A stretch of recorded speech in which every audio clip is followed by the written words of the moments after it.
दशकों से भारत वामपंथी उग्रवाद का दंश झेल रहा था।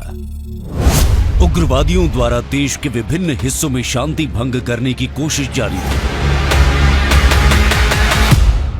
नक्सलवाद के हर फॉर्म को हमने पराजित करना पड़ेगा।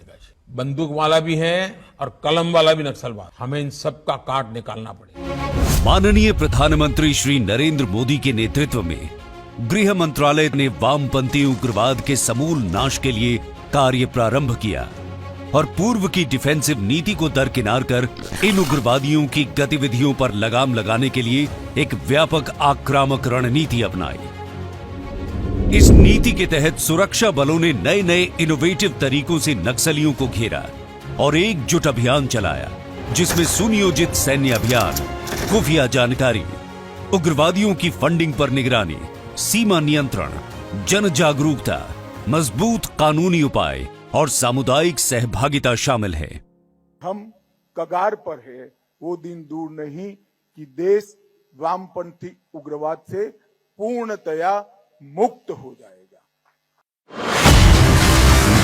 नक्सली उग्रवादियों की फंडिंग पर निगरानी से उनकी सक्रियता को कमजोर करने के लिए विभिन्न स्तरों पर कानून प्रवर्तन एजेंसियां मिलकर एक संयुक्त मोर्चा बनाकर महत्वपूर्ण जानकारियां साझा कर रही हैं। इसके साथ ही नक्सली फंडिंग चैनलों को रोकने के प्रयास में समन्वय के लिए प्रवर्तन एजेंसियों, वित्तीय संस्थानों और अंतर्राष्ट्रीय भागीदारों के साथ मिलकर काम किया जा रहा है।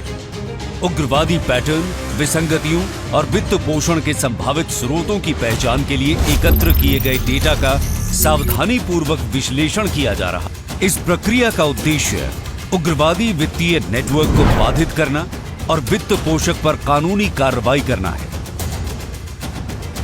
केंद्र ने प्रभावित राज्यों के सरकारों के साथ समन्वय में सुधार करने के लिए कई सफल पहल की है।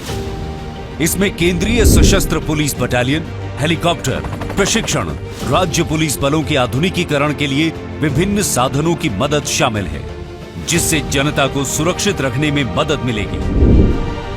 SRE योजना के अंतर्गत पिछले 4 वर्षों में वामपंथी उग्रवाद प्रभावित राज्यों को 1285 करोड़ रुपए जारी किए गए और केंद्र सरकार ने पिछले 9 वर्षों में SRE योजना के तहत धन के रिलीज में लगभग 124% की वृद्धि की। साथ ही केंद्रीय एजेंसियों को 4 वर्षों में 73 करोड़ कैंप इंफ्रास्ट्रक्चर के लिए और 6 अस्पतालों के उन्नयन के लिए 12 करोड़ 6 लाख की सहायता मिली है। उग्रवाद से जुड़े अपराध कानूनों को मजबूत किया गया। त्वरित न्याय सुनिश्चित करने के लिए अदालतों में नक्सल संबंधी मामलों को तेजी से निपटाने पर जोर दिया गया। प्रधानमंत्री श्री नरेंद्र मोदी के मार्गदर्शन में गृह मंत्री अमित शाह की बनाई आक्रामक रणनीति ने नक्सल उग्रवाद के खिलाफ माहौल ही बदल दिया। काठमांडू से तिरुपति तक रेड कॉरिडोर बनाने की बात करने वाले वामपंथी उग्रवाद अब कुछ ही जिलों तक सिमट कर रह गए हैं। ये एक ईमानदारी से क्रियान्वित आक्रामक रणनीति की शक्ति का प्रमाण है कि हिंसा को समाप्त कर स्थायी शांति स्थापित करने के सपने को साकार किया जा रहा है।